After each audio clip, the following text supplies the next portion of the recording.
দুপুরবেলার খাবারটা জমিয়ে যাতে সবাই খায় তার জন্য আজকের স্পেশাল কিছু রান্না করেছি। চলো তোমাদের সেই রেসিপিগুলো দেখাই। প্রথমে বানাবো কচুর শাক। বাগানে খুব সুন্দর কচু হয়েছিল, সেই কচুগুলোকে কেটে ছাড়িয়ে রেখেছিলাম।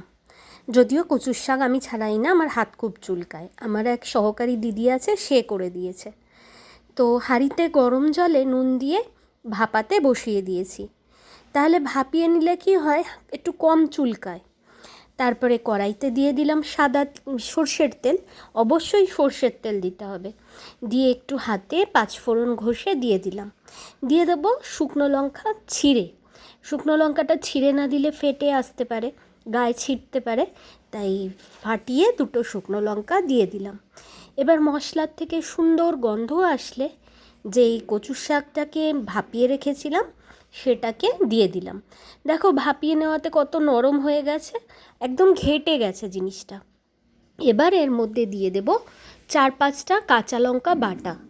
ঝাল মিষ্টি নুন যে যার ইচ্ছা মতন, সেই নিজেদের প্রয়োজন অনুপাতে দেওয়া দরকার। তো তোমরা তোমাদের মতো দেবে। দিয়ে দিলাম হলুদ আর খানিকটা নুন। যেহেতু ভাপার সময় নুন দিয়েছিলাম তাই বেশি নুন দিলাম না, যতটা লাগবে সেই অনুপাতেই নুন দিয়েছি। আর গোটা কয়েকটা কাঁচা লঙ্কা দিয়ে দিলাম। এবার ভালো করে কচুটাকে কষাবো। কষাতে কষাতেই কচুটা অনেক শুকিয়ে আসবে। শুকিয়ে এসছে মোটামুটি।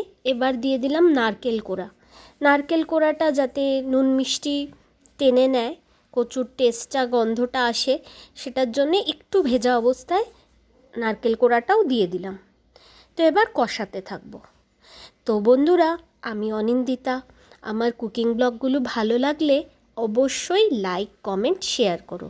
আর সাথে থাকার জন্য সবাইকে অসংখ্য ধন্যবাদ।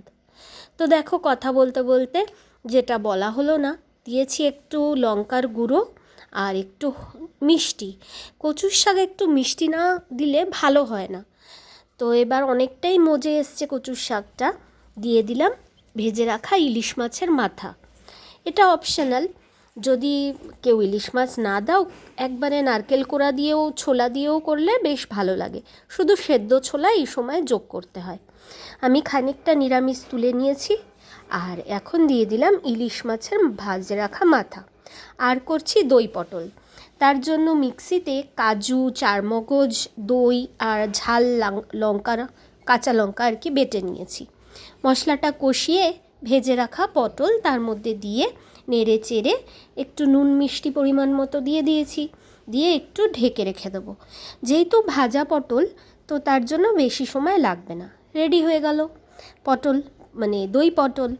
আর করেছি আমাদের পুকুরের জ্যান্ত মাছ ভাজা। তো বন্ধুরা বলবে কিন্তু রেসিপি কেমন।